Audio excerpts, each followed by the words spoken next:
Hello friends, आप सबका बहुत बहुत स्वागत है रैंकर्स मंत्रा में। फ्रेंड्स, 26,001 शिक्षक नियुक्ति के प्रस्ताव, जो 26,000 सहायक आचार्य की नियुक्ति होने वाली है और उसके लिए अधियाचना भी जेएसएससी को भेजी जा चुकी है। और लगातार आप सुन रहे हैं कि अगले सप्ताह, अगले महीने और इस सप्ताह के लिए भी ये मीडिया में कई बार ये बातें आई थी कि इस सप्ताह नोटिफिकेशन आ जाएंगे। तो फ्रेंड्स, ये न्यूज़ 26,000 शिक्षक नियुक्ति के प्रस्ताव में नियमावली की अनदेखी, फंसेगा पैंच, ये न्यूज़ आपके लिए पुराना हो सकता है, लेकिन दरअसल मेरा इस वीडियो में आपके साथ शेयर करने का जो उद्देश्य है, ये उद्देश्य है कि एक बार फिर यहाँ पर नोटिफिकेशन इस सप्ताह भी नहीं आ सका है। जैसा कि आप पिछले 2-3 सालों से देख रहे हैं कि लगातार ये बातें आती है कि ये नियुक्ति का वर्ष होगा तो इस महीने आ जाएंगे नोटिफिकेशन, इसी सप्ताह नियुक्ति प्रक्रिया हो जाएगी शुरू। लेकिन फ्रेंड्स, लगातार हमें सिर्फ सुनने को मिलता है, मीडिया में देखने को मिलता है, लेकिन अब तक नोटिफिकेशन नहीं आया है। यही है वास्तविकता।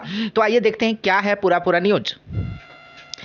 राज्य में 26,001 सहायक आचार्य की नियुक्ति का प्रस्ताव झारखंड कर्मचारी चयन आयोग जेएसएससी को भेजा गया है। इसमें से 12,869 पद झारखंड शिक्षा परियोजना परिषद रांची के अंतर्गत कार्यरत सहायक अध्यापक, मतलब जो पारा शिक्षक को जो नया नाम दिया गया सहायक अध्यापक, संविदाधारी कर्मियों के लिए आरक्षित है। जबकि सहायक आचार्य नियुक्ति नियमावली में इस माह हुए संशोधन में संविदाधारी कर्मियों के आरक्षण का प्रावधान समाप्त कर दिया गया है। 6 जून को जारी संशोधित नियमावली की कंडिका 15 में कहा गया है कि इंटर प्रशिक्षित सहायक आचार्य एवं स्नातक प्रशिक्षित सहायक आचार्य की सीधी नियुक्ति के लिए चिन्हित रिक्तियों में 50% पद झारखंड शिक्षा परियोजना परिषद रांची अंतर्गत कार्यरत सहायक अध्यापक के लिए आरक्षित होगा।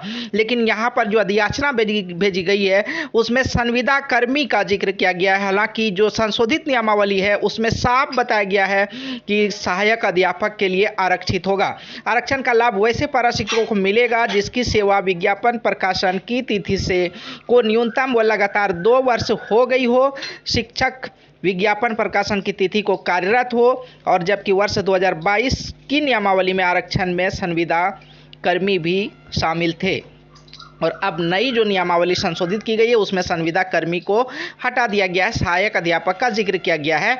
और यहीं पर नियमावली की अनदेखी हुई और पेच फंसने की एक बार फिर संभावना है। क्या एक बार फिर देरी हो सकती है शिक्षक नियुक्ति प्रक्रिया में? क्या फिर नोटिफिकेशन आने में वक्त लग सकता है? ये तो आने वाला समय ही बताएगा।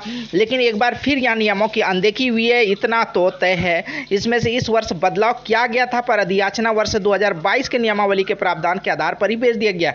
तो यहाँ पर आप देखिए कि क्या है आखिर पेच फंसने की संभावना, और क्यों इस तरह से लग रहा है कि एक बार फिर फंस सकती है नियुक्ति नियमावली के कारण, नोटिफिकेशन एक बार फिर आने में देरी हो सकती है।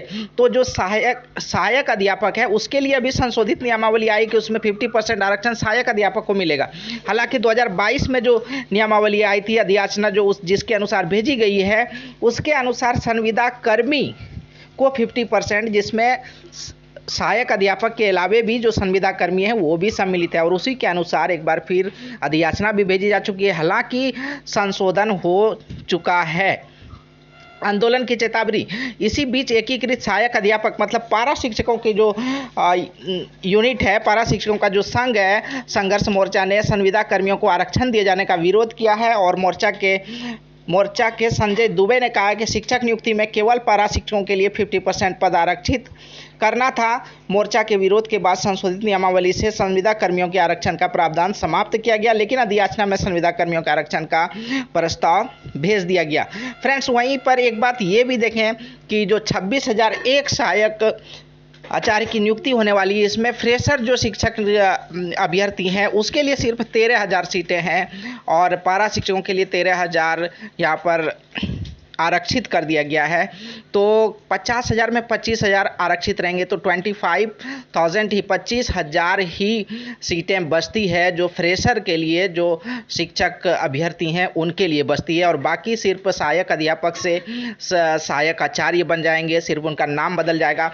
लेकिन फ्रेंड्स, कब नोटिफिकेशन आता है और क्या कुछ अपडेट आता है जानने के लिए बने रहें रैंकर्स मंत्रा के साथ, जुड़े रहें रैंकर्स मंत्रा के साथ। और अगर अभी तक चैनल को सब्सक्राइब नहीं किया, सब्सक्राइब भी जरूर कर लें। धन्यवाद। जय हिंद।